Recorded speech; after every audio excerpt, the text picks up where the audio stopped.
I'll go through what we did to the bike since the last time, the power issues we had. So we dynoed the bike. She's giving out a good 72.1 bhp now, which is exactly spot on, perfect where we want it.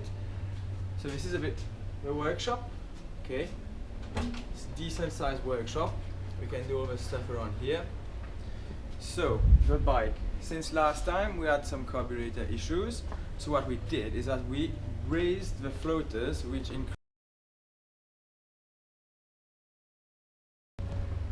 designed to work with a standard exhaust. So the jets are actually smaller than the standard jets. Because you have a full race setup, we needed to go one size up from that. So we've gone basically back to a stock jet as our baseline, which is slightly richer than the Dynajet kit setup. And we'll keep the bottom end lean enough to give you decent throttle response.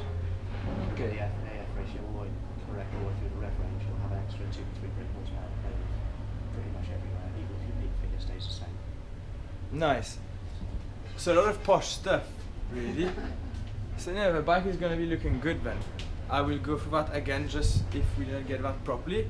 So we had a Dynajet kit in the bike with a jet, which was a 144, which is the equivalent of a 134. Is that right, Ross? 35. 135 in the stock Mikuni jets. Alright, so that's right at the moment. So it's not complicated, Ross, we will get it, we will get there. So now we've bought Mikuni jets 137.5, which are in the bike. So it sounds smaller, but it's actually a little bit bigger. We've also bought 140s in case to try to test on the dyno and really check how the bike is running. Because that little issue with the power curve, which should not be like this no more. So we've raised the floaters, which, Ross, will increase the fuel flow, right? No. No? Opposite. Increase the float height, which lowers the fuel level. Okay, so it increases the float height. Increase the float height, and which lowers the fuel level, which will allow it to run, which will lean it off at the bottom end on closed throttle, idle and transitional, and low revs. It'll be cleaner. Okay. Which we're doing to compensate for the fact we've gone to a higher flow main jet, because previously it was rich at the bottom and lean at the top. So we're just trying to correct that. Okay. So now we should get a nice power for the next round, really. Balance it out a bit better. Basically, the bike should be fast, and I'm gonna love it. So I wanted to go through as well a bit what we have done to the bike, because a lot of people ask, what is it, what bike are we riding? So we're riding basically a SV650, and it's in the stock twin class, not the super twins, meaning it's not even really tuned. Our engine is pretty much, it's a stock engine, just refreshed basically, so to always be giving out the best power possible. And we get slight upgrades allowed. For example, we can have an exhaust system, which we actually do not have. So yes, so it's stock exhaust with a different end can, that's all, but it's nothing to do with the performance. Foot pegs, they've been upgraded compared to the stock ones. The stock ones are quite rubbish, and these ones are fully adjustable, so I can set up, I'll show you now. I can raise my brake lever height on the other side, the gears as well. There's loads of little adjustments on these pegs all around, so I can have a perfect position on the bike. I'll show you the gear one on this side. So, as you can see, okay, we are running a raised shift, meaning the gears, instead of being my first gear down, I ride 1 up, 5 down. That is much easier coming out of corners, and to put a gear up as you're going into the angle. As you can see, this little bit there has been scraping, which is my gear lever, which probably caused the bike gearbox to get damaged at Rockingham, because it was scraping on the floor, so making it, well, create friction in the engine or something like that. It broke it anyways, yeah. So the gear lever, you have different settings on it. You can adjust the distance by here, the heights, see all the little things. This is a little protection, so I can lean my foot on there. The bike is pretty stock. The sprockets, they're pretty much they're the same size as the stock one for the last truck we rode at, but we change them truck to truck depending on what gearing we would need. But usually a 1545 is kind of a universal bet for every truck. The engine looks pretty cool. So it's all blue and black. After the rebuild, we've put a few cool little pipes to match the paint scheme. As you can see, it's fully stock engine. Stock radiator as well. So we've upgraded these lines by there. The hell lines. We've got these bar ends from STP, who actually held the last crash. It's pretty great, isn't it? They're quite cheap. They look plasticky, but they're solid and do the job really well. I'm pretty impressed. The only damage from the fall was this little bit by there. Didn't snap or anything. So we added a little carbon fiber plate in the back just to look cool and have a logo. It's absolutely useless, but we like it anyways. So this is a little system we built in carbon fiber, absolutely random, nothing hard, but it holds the pipe. We've actually cut the tank off the rear brake, which we do in racing, so you don't have this little, well, the big tank which usually comes on stock bikes. This is just the oil here. It's fine as long as the bike don't flip over, it will not have air.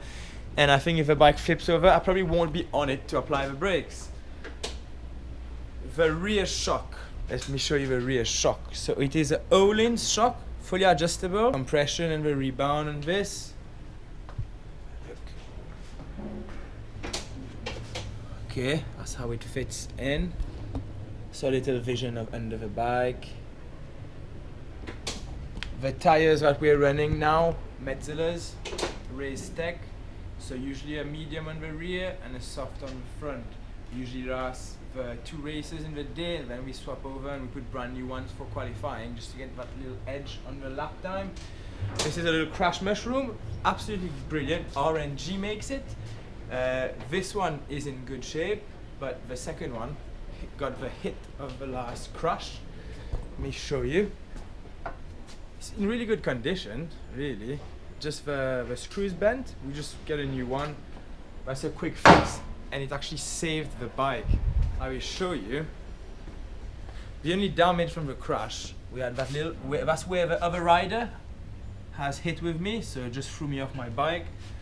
We got a slight crack by here, but nothing major. The fairings were fully protected from the RNG mushrooms, so it's a pretty good investment, and I'll definitely be having it again. Some people are against it because they say it can bend the chassis, but as you can see, these are designed to bend the screw instead of the chassis, so it will not bend the chassis. Very unlikely.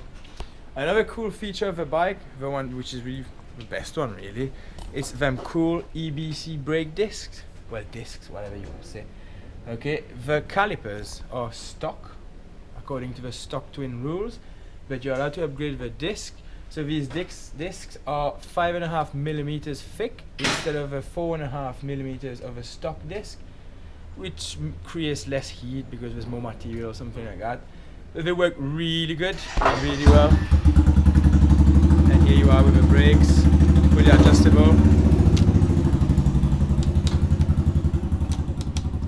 Yeah, that's about it for the upgrades of the bike. She just looks very pretty and is basically a really good stock bike with a few add-on like the rear shock, which is an upgrade, the front disc brakes, and we actually go really fast on them stock bikes. Even the forks are stock, we just have fork internals with spring and an emulator in, basically a stock bike. So yeah, now Ross is still playing with the carburetors around there. He seems to really enjoy spending a lot of time playing with the bike. Here's the carburetors, how they look. Everything. So now that the major jetting issues are sorted, we just listen to the engine basically outside. Try to see how she's running.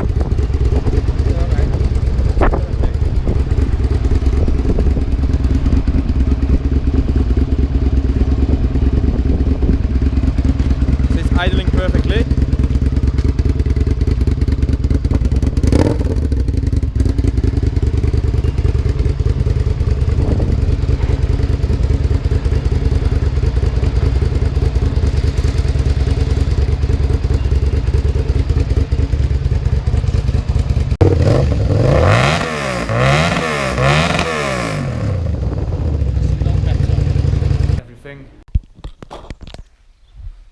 So here we are at Shetton Barns in Hereford. I wanted to finish this video here just to show you where I live and to let you know that you can rent this place. So you should check it out online at shettonbarns.com. It's a pretty nice thing. So you had a nice overview of what we did to the bike. Try to explain as much as possible everything. Et tout mon confrère mauricien, je fais une petite finition en créole. Désolé, vidéo là, partie en créole tout le long. Mais au moins finition là, je connais toujours nous la même. Et là, là, un autre confrère mauricien fait moi, c'est dans le jardin. Qui s'en a là? Il est un nouveau petit présentateur, c'était là. Donc, il demande les courses qui nous parlent. Il peut faire une vidéo live pour nous. Et il peut expliquer ce qui peut dérouler. Et donc là, nous parlons à Donington ce week-end là. Donington, ben super. Marie la piste, Roche, c'est la piste préférée ça. Mais moi, moi aussi, je suis bien content de lui. Et machine top. Depuis sa vidéo, je peux trouver là, c'était là. Ben, nous change châssis motocyclette. Nous mettons un châssis gris à cause du châssis qui cassé dans le dernier course. Nous pas t'y connaître, mais pas grave. Allez là, quand on tombe bien cassé, nous change vite, tout bon. Donc ça coûte là, espérez Donington passe bien et keep up to date et pour continuer à update d'autres bonnes vidéos.